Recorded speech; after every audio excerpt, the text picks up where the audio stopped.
Hello दोस्तों। तो इस वीडियो में मैं द रिंग के सेकंड पार्ट को एक्सप्लेन करने जा रहा हूँ, जो कि 2005 में आई थी।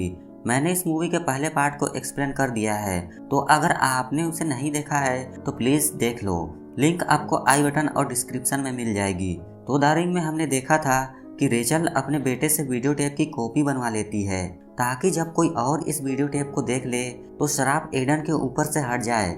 और होता भी ऐसा ही है, क्योंकि यहाँ द रिंग के सेकंड पार्ट की शुरुआत में हम जैक नाम के एक लड़के को देख पाते हैं, जो कि अपनी एक स्कूल फ्रेंड को अपने प्यार में फंसाकर उसे उस वीडियो टेप को देखने के लिए कहता है। यहाँ पर जैक के एक दोस्त का कॉल आता है, जो जैक से पूछता है कि क्या तूने किसी और को उस वीडियो टेप को दिखाई या नहीं बे। इस पर जैक कहता है, हाँ, मैं अपने स्कूल की एक चूतिया लड़की को वो वीडियो टेप को दिखा रहा हूँ। तो जैक का दोस्त कहता है, जल्दी कर वरना तू मारा जाएगा। दूसरी तरफ एमिली वो वीडियो टेप को चला देती है और रूम में पानी भरने लगता है। जैक बाहर आता है तो देखता है कि एमिली ने वीडियो टेप को देखी ही नहीं है। तभी भूतनी टीवी में उस कुएं से बाहर आती है और जैक को मार देती है। अब यहाँ असल में हुआ ये था कि रेचल अपने बेटे एडन को बचाने के लिए जो वीडियो टेप लोगों में छोड़ी थी, उसे अब तक कई लोग देख चुके हैं, और एक के बाद एक जिसे भी पता चलता गया कि इस वीडियो टेप को देखने के बाद 7 दिन में मौत हो जाती है। इसीलिए वो अगले बंदे को टेप दिखा देता था ताकि वो खुद बच जाए। इसी तरह जैक ने भी अपने किसी दोस्त के कहने पर यह वीडियो टेप देख ली थी, और जब जैक को पता चला कि ये वीडियो टेप सच में शापित है और वो मरने वाला है, तो उसने एमिली को फंसाना चाहा। पर एमिली ने तो ये वीडियो टेप को देखी ही नहीं, जिससे 7वें दिन जैक मारा जाता है। खैर, दूसरी तरफ हम रेचल और एडन को देखते हैं, जो अपने पुराने शहर को छोड़कर एस्टोरिया नाम के शहर में आ गए हैं। 6 महीने तक तो सब कुछ ठीक चल रहा था, लेकिन आज जो जैक मरा था उसके बारे में रेचल को पता चलते ही घटनास्थल पर पहुंच जाती है, जहां उसे एमिली दिखाई देती है, जो कि पूरी तरह सदमे में थी। रेचल एम्बुलेंस में जाकर जैक की बॉडी को देखती है तो उसे यकीन हो जाता है कि ये काम तो समारा का ही है। तभी रेचल को समारा दिखती है, जो रेचल से कहती है कि मैंने तुम्हें ढूंढ लिया है। रेचल डर के पीछे हटती है तो समारा गायब हो जाती है। रेचल इसके बाद पुलिस स्टेशन पहुंचती है और पुलिस ऑफिसर से एमिली से मिलने को कहती है, पर ऑफिसर मिलने से मना कर देता है। जिसके बाद मौका पाकर वो एमिली से मिलती है और पूछती है कि क्या तुमने उस वीडियो टेप को देखा। ये सुनते ही वो ना में सर हिलाती है। इससे पहले कि रेचल उससे कुछ और जान पाती, पुलिस ऑफिसर रेचल को निकलवा देता है। रेचल भी एमिली के घर आ जाती है, जहाँ उसे वो वीडियो टेप मिल जाती है। वो सोचती है कि ये टेप अब और आगे नहीं जानी चाहिए, इसीलिए वो टेप को जला डालती है। दूसरी तरफ एडन को एक डरावना सपना आता है, जिसमें समारा टीवी से निकलकर आ रही है और एडन को पकड़ लेती है। इतने में ही एडन अपनी नींद से जागता है और रेचल को तेज आवाज में पुकारता है, जिससे रेचल उसके पास आती है। रेचल देखती है कि एडन पसीने में भीगा हुआ है और वो ठंडा पड़ रहा है। एडन रेचल को बताता है कि उसे एक डरावना सपना आया था। अब क्या डरावना सपना आया था, रेचल के पूछने पर भी एडन नहीं बताता है। फिर दोनों एक छोटे से मेले में घूमने जाते हैं, जहाँ एडन रेचल से कहता है कि वो यहाँ पर एक राउंड मारना चाहता है। इस पर रेचल उसे हाँ कह देती है, जिसके बाद एडन वहाँ घूमने लगता है और अपने कैमरे से तस्वीरें लेने लगता है। एडन को दूर एक हिरन दिखाई देता है, जो एडन को घूरने लगता है। एडन इसे इग्नोर करता है और वॉशरूम में चला जाता है। यहाँ मिरर में उसे समारा दिखाई देती है। जब एडन पीछे देखता है तो वहाँ कोई नहीं था। एडन अपना कैमरा निकालता है और अपनी तस्वीरें खींचने लगता है। बाहर रेचल एडन को ढूंढ रही थी, पर काफी देर बाद रेचल को एडन मिल ही जाता है, जो अपनी तस्वीरें खींच रहा था। रेचल एडन को ले जाने लगती है और पूछती है कि उस सपने में तुम्हें क्या दिखता है, क्योंकि तब से ही तुम्हारी तबीयत खराब है और बॉडी टेम्परेचर भी गिर रहा है। इस पर एडन कुछ नहीं बता रहा होता है। तो रेचल कहती है कि क्या डरावने सपने में समारा दिखी, क्योंकि वो मुझे भी दिखी थी। तभी वहाँ पर अचानक एक हिरन उनके सामने आ जाता है।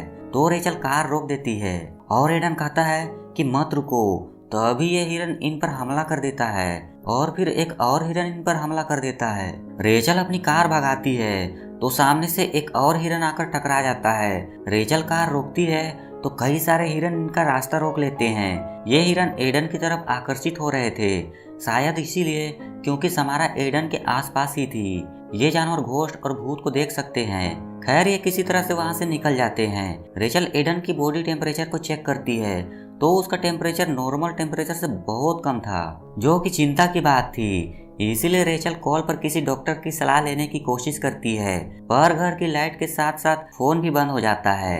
रेचल को एडन के कमरे से कुछ आवाजें आने लगती है। रेचल एडन को आवाज देती है तो एडन जवाब नहीं देता है, तो रेचल ऊपर चली जाती है और देखती है कि एक कोने में समारा दीवार को स्क्रैच कर रही है। रेचल डर जाती है और एडन को उठाने की कोशिश करती है, पर एडन तो गायब था। असल में दीवार को एडन ही स्क्रैच कर रहा था। एडन कहता है कि मॉम दीवार के पीछे कुछ है। तभी एक बड़ा सा पेड़ पूरे कमरे में फैल जाता है। ये वैसा ही पेड़ था जैसा शेल्टर माउंटेन इन रिसोर्ट में था, और उस टेप में भी। रेचल बहुत डर जाती है और एडन को लेकर अपने ऑफिस में आ जाती है। यहाँ रेचल एडन से समारा के बारे में पूछती है, और एडन इतना ही कहता है कि समारा यहीं है, वो हमें सुन सकती है, पर तब नहीं जब हम सो रहे होंगे। एडन आखिर में कहना क्या चाहता था रेचल को कुछ समझ में नहीं आ रहा था। तभी रेचल का ऑफिस फ्रेंड मैक्स वहाँ आता है और पूछता है कि क्या परेशानी है। इस पर रेचल मैक्स को बताती है कि एडन का बॉडी टेम्परेचर बहुत कम होता जा रहा है। मैक्स रेचल को कहता है कि तुम्हें एडन को हॉस्पिटल ले जाना चाहिए, और रेचल यह कहकर मना कर देती है कि डॉक्टर्स एडन की प्रॉब्लम को नहीं समझ सकते हैं। रेचल मैक्स से मदद मांगती है और एडन को लेकर मैक्स के घर पर आ जाती है। यहाँ पर रेचल एडन की बॉडी टेम्परेचर को नॉर्मल करने के लिए उसे नहलाने का सोचती है, पर एडन नहाने से हिचकिचा रहा था। और रेचल एडन को मैक्स की निगरानी में छोड़कर अपने घर से कुछ सामान लेने के लिए चली जाती है। अब यहाँ पर मैक्स का एक जरूरी कॉल आता है, तो फिर वो वॉशरूम से बाहर आ जाता है, तो रूम अपने आप लॉक हो जाता है। इधर रेचल जब घर आती है तो उसे एडन के कैमरे में कुछ फोटोज दिखती है, जिसमें एडन के पीछे समारा खड़ी थी। यह देखकर रेचल घबरा जाती है। दूसरी तरफ मैक्स दरवाजा खोलने की कोशिश करता है, पर दरवाजा तो लॉक हो गया था। नीचे से पानी भी आने लगता है, तो मैक्स पैनिक होकर दरवाजा तोड़ने की कोशिश करता है। इतने में रेचल भी आ जाती है। मैक्स दरवाजा तोड़ने के लिए कुछ लेने चला जाता है, तभी दरवाजे की लॉक से भी पानी बाहर आने लगता है और लॉक अपने आप खुल जाता है। दरवाजे की दूसरी तरफ पानी हवा में फ्लोट हो रहा था और एडन के कमर पर समारा का हाथ था। रेचल एडन को होश में लाती है तो उसकी आंखें सफेद थी। जब एडन नॉर्मल होता है तो फिर फ्लोटेड पानी गिर जाता है। रेचल एडन को पानी से निकालती है तो समारा बाहर आती है, जिसे देखकर रेचल उसे डुबाती है, पर तभी मैक्स आ जाता है और देखता है कि रेचल एडन को ही डुबा रही है। मैक्स रेचल को बताता है तो फिर वो एडन को गले लगा लेती है।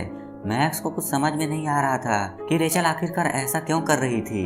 मैक्स को लगता है कि रेचल की दिमागी संतुलन हिल गई है, इसीलिए वो एडन को हॉस्पिटल में एडमिट करवा देता है। यहाँ पर मैक्स रेचल से कहता है कि तुम एडन पर इतनी सख्ती क्यों बरतती हो।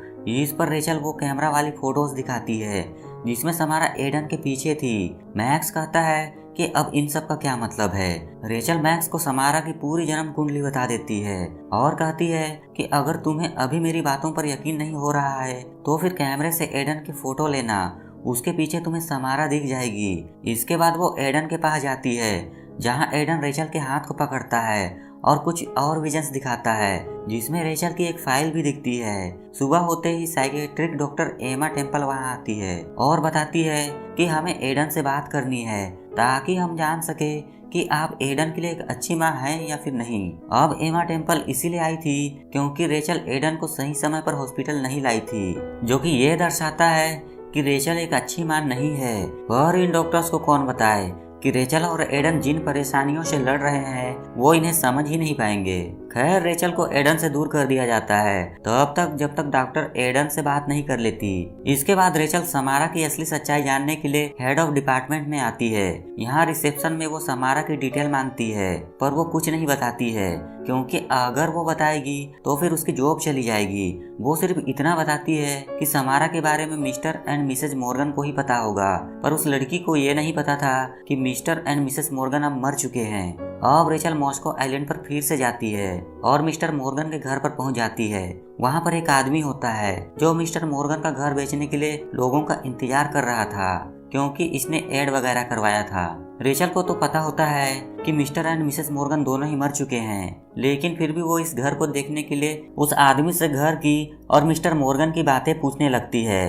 बातें करते करते रेचल बेसमेंट में चली जाती है, जहाँ पर रेचल को वही विजन्स वाली फाइल दिखती है। इस फाइल में कुछ रिचुअल वगैरह की तस्वीरें थी और उस हॉस्पिटल के भी जहाँ से मिस्टर एंड मिसेस मॉर्गन ने समारा को अडॉप्ट किया था। तो दोस्तों ये रिचुअल वाली तस्वीर देखकर ही हम अंदाजा लगा सकते हैं कि समारा इतनी इविल और सुपर नेचुरल पावर्स के साथ कैसे पैदा हुई थी। खैर रेचल उस हॉस्पिटल में आ जाती है जहां एक नर्स रेचल को बताती है कि समारा की मां ने उसे कई बार डुबा के मारने की कोशिश की थी, पर हमने समारा को बचा लिया, जिसके कुछ साल बाद उसे मिस्टर एंड मिसेस मॉर्गन ने अडॉप्ट कर लिया था। नर्स ये भी बताती है कि समारा की मां अभी भी जिंदा है और एक मेंटल हॉस्पिटल में है। ये सुनकर रेचल को एक उम्मीद की किरण नजर आती है। दूसरी तरफ जब एडन नींद से जागता है तो अजीब हरकतें करता है, जैसे कि एडन हमेशा रेचल को रेचल नाम से पुकारता था, पर वो अब मम्मी मम्मी कहकर पुकार रहा था। पास बैठी एमा एडन से कहती है कि तुम्हारी माँ बुरी तो नहीं है। इस पर एडन कहता है कि नहीं, मेरी मॉम बहुत अच्छी है, पर वो कहाँ है। इस पर एमा बात टालती रहती है, जिस पर एडन के अंदर छुपी समारा अपनी पावर्स से एमा को मरने के लिए मजबूर करती है और एमा एक इंजेक्शन में हवा भर के अपने आप को इंजेक्ट करके मार डालती है। इसके बाद एडन हॉस्पिटल से भाग जाता है। इधर रेचल उस मेंटल हॉस्पिटल में पहुंच जाती है जहां समारा की असली माँ थी। रेचल उससे पूछती है कि तुमने समारा को मारने की कोशिश क्यों की थी। इस पर समारा की माँ कहती है कि मेरी बेटी ने खुद कहा था कि मैं उसे पानी में डुबो दूं, क्योंकि वही एक तरीका था मेरी बेटी को बचाने का। इतना ही नहीं, वो ये भी बताती है कि तुम्हारा बेटा भी तुमसे डुबाने को कहेगा तो फिर तुम समझ जाओगी। दूसरी तरफ मैक्स घर आता है तो देखता है कि एडन घर पर है और कार्टून देख रहा है। एडन मैक्स के साथ कुछ अजीब बर्ताव करता है, तो फिर मैक्स एडन की फोटो लेने का सोचता है, पर एडन फोटो लेने से मना कर देता है। लेकिन मैक्स चालाकी दिखाते हुए कैमरे को ऑटो टाइमर पर सेट कर देता है और एडन देख लेता है कि मैक्स ऑटो टाइमर को ऑन कर दिया है, इसीलिए हम उसकी आंखों में गुस्सा देख सकते हैं। इधर रेचल जब मैक्स के घर पर आती है तो एडन रेचल को मम्मी कहकर सरप्राइज कर देता है। रेचल एडन का बर्ताव देखकर समझ जाती है कि साला कुछ तो गड़बड़ है। रेचल को मैक्स की कोट वहाँ पर दिखाई देता है, पर मैक्स नहीं, इसीलिए वो एडन से पूछती है कि मैक्स कहाँ पर है, पर एडन बहाना बना देता है कि वो आया था पर वापस चला गया। पर जब रेचल बाहर आकर देखती है तो फिर मैक्स भी उसी तरीके से मरा हुआ था जिस तरीके से समारा ने अपने बाकी विक्टिम्स को मारा था।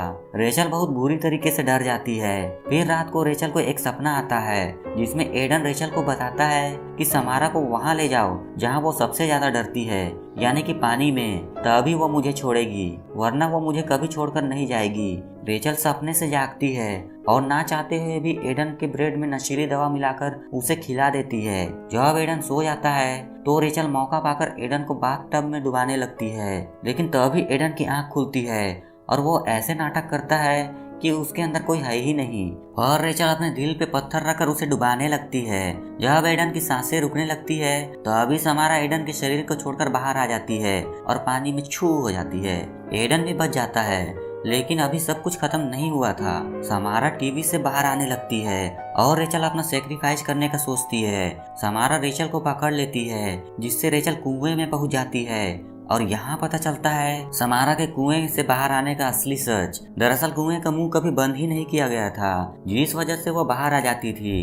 तो रेचल कुएं से बाहर निकलने की कोशिश करती है तो पीछे पीछे समारा भी आ जाती है। समारा रेचल का पैर पकड़ लेती है, पर रेचल एक लात खींच कर मारती है, जिसे समारा वापस पानी में गिर जाती है। जब तक समारा बाहर आ पाती रेचल कुएं का मुंह बंद कर देती है। अब रेचल को वो पॉइंट दिखता है जिसमें टेप के अंदर एना मॉर्गन कूद गई थी। रेचल भी यहाँ पर आकर खड़ी हो जाती है तो उसे एडन की आवाज आती है जो कह रहा होता है कि मैं यहाँ हूँ रेचल। इतना सुनते ही रेचल एना मॉर्गन की तरह वहां से कूद जाती है और उसकी आंख खुल जाती है और सामने एडन था। पर फिल्म खत्म होते होते हमें वीडियो टेप की तरह का सीन दिखता है, जिससे लगता है कि रेचल वीडियो टेप की दुनिया में फंस गई है और मूवी यहीं पर खत्म हो जाती है। और आज की वीडियो में सिर्फ इतना ही। तो दोस्तों मैं द रिंग के थर्ड पार्ट को जल्द ही लाऊंगा, तो प्लीज आप इस चैनल पर बने रहिए। आशा करता हूँ दोस्तों आपको मेरा एक्सप्लेनेशन पसंद आया होगा। अगर हाँ तो प्लीज़ इस वीडियो को लाइक और चैनल को सब्सक्राइब कर दीजिए। मैं मिलता हूँ आपको नेक्स्ट एक्सप्लेनेशन वीडियो पर, तब तक के लिए बाय।